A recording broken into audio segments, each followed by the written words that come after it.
imaging, x-rays and CAT scans and ultrasounds that may require interventions later on as we discover internal injuries in these patients. But at the present point, these patients are what we call hemodynamically stable and allow this imaging. The two patients that went to the operating room were not stable. They had low blood pressure and significant bleeding from their stab wounds. All right, that was Dr. Chris Kaufman. He's the director of the Trauma Center in Monroeville. That's in Pennsylvania, nearby Murrysville, Pennsylvania, which is about 15 miles east of Pittsburgh. That's where this high school is. And as you heard, to bring you up to date, one suspect now under arrest, a male student. He was armed with a knife of some kind, 20 students stabbed. Jean Casares has been monitoring the situation from New York. She joins us now with more information. Hi, Jean. Good morning. You know, what we're hearing, Carol, is that the stab wounds can come in various forms and fashion. There are lacerations, there are puncture wounds. We are yet to learn how deep these wounds are because, as we know, a knife is a deadly weapon. But the fact is there are 20 students now that we are able to confirm that were injured in the stabbing this morning. They were flown by medical helicopter to facilities. No word yet on their condition, but they do range in age from 14 to 17 years old.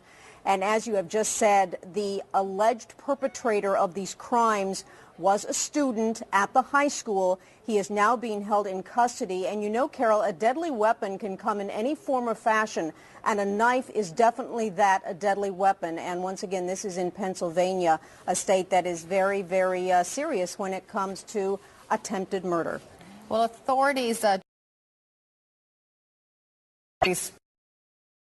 threatening, which is very good news. Do we know any more about this student, about his age? Do you know any more about this high school, Franklin Regional High School in Murrysville, Pennsylvania? You know, this is just coming into the newsroom, but we do know Regional High School, as you said, is outside of Pittsburgh, Murrysville, Pennsylvania. The fact that it is a student is interesting, that it's someone that was normally on that campus, someone normally that went into the school, obviously able to get that knife on. But I think that they're holding close to the vest more information about the student. He is in custody, and obviously this is the beginning of a very large legal proceeding. Yeah, and this happened, what, about an hour ago? So this occurred right as school was going into session. The first call of the incident was actually at 7:15 a.m., 15 minutes after the school doors opened, which is interesting. And so this alleged perpetrator was at school the moment it was open. I mean, that shows a state of mind right there that will be interesting as the investigation continues.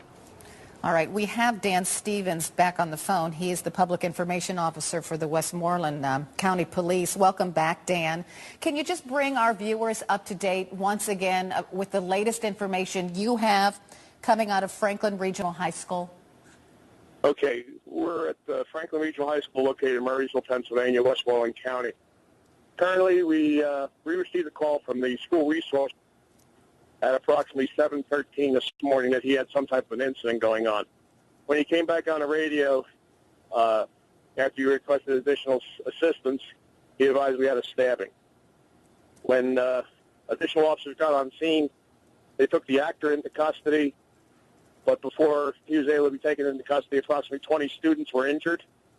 Of those 20 students, 4 of which had to be flown by medical helicopter to trauma centers throughout the region.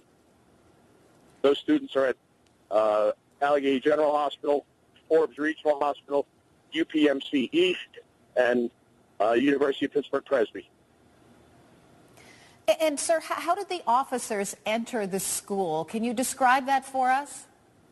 Well, the school does have a resource officer, so he was in contact with arriving officers as they approached the scene to advise them which way he wanted them to come in.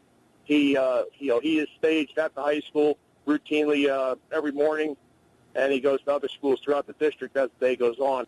But Franklin Regional has a school resource officer, so he directed the officers into different openings to actually corner the suspect. And tell us how that went down. How did they corner this? They just surrounded him, and then did he give up easily? I wasn't on scene. I can't give you that information. I don't have the tactical measures that they used. I understand, sir. I'm just asking you questions, and just answer as much as you know. I really appreciate this. Tell us about this high school.